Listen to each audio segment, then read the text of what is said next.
Welcome to another Telltale Books video. I'm Greg, and I'm going to continue my Ray Bradbury series, reporting on everything I can get my hands on in order of publication by the great Ray Bradbury. This is number 3. His third story is a short story published in the summer of 1939 called Don't Get Technatal. Bradbury published this story.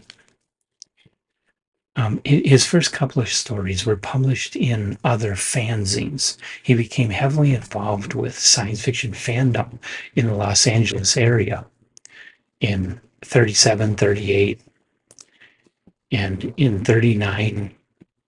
And by 39, he had published his first 2 stories in other fanzines. He was good friends with Forrest Ackerman.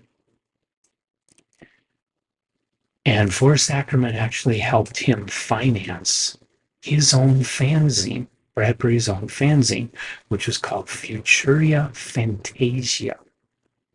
Interesting thing about this is that part of the reason Bradbury wanted to do his own magazine was because he had gotten involved in some kind of futurist movement called technocracy, which predicted the collapse of our economic system and came up with an alternative economic system that could replace it and allow civilization to continue on. I've never heard of this technocracy group, so I'm assuming they were a short-lived group in the late 1930s, early 1940s. I have all of his Futuria Fantasias in this book. I got a hold of a book which collects all of Bradbury's Futuria Fantasia issues into one volume, as they're basically photocopies of the actual pages. So some of them get a little hard to read, but it's very interesting. And the front cover artwork, by the way, is by Hannes Bach. It's a later recreation that was done from Hannes Bach's original line drawing. That Bach was a very good friend of Ray Bradbury, and Ray Bradbury actually secured Bach's first illustration assignments with Weird Tales about the same time that he put together his first Futuria Fantasia magazine. So Futuria Fantasia was kind of a propaganda magazine for the technocracy movement. And there's even an article right at the very beginning of the first issue by a guy that was prominent in the technocracy movement, talking about what it is and encouraging people to join up and get more information. So it's kind of interesting to read this, and Bradbury wrote an introduction to this book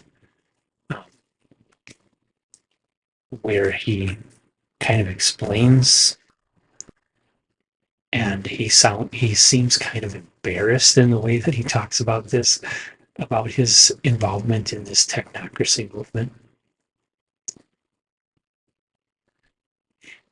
So the short story he published in the first issue of Futuria Fantasia, Don't Get Technatal, it's supposed to be kind of a satirical rebuttal to the article about technocracy that started out the magazine.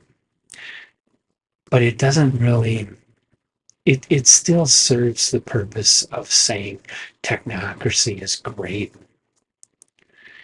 The story is all about a writer in a future world where technocracy has been put in place and everything is beautiful. There's no longer any crime, there's no war, there's no famine, there's no disease, everybody's happy.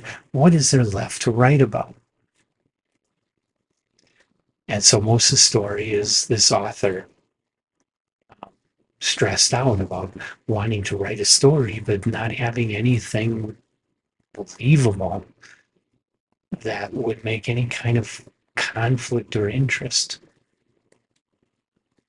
It's a very short story. It was published in Futuria Fantasia under the pseudonym of Ron Reynolds. And if you're going to look this story up, Futuria Fantasia issues are on Project Gutenberg, so you can find it for free online. If you're going to look these stories up, understand these are amateur pieces. Bradbury had not published professionally yet. And he admits that at this time, his writing sucked. And that this story is nothing short of propaganda for this whole technocracy thing, which he's kind of embarrassed over. It's interesting in that manner, interesting in that historical manner, but otherwise, it's not horribly written. There just really isn't any, it's very short. It's more like flash fiction, really.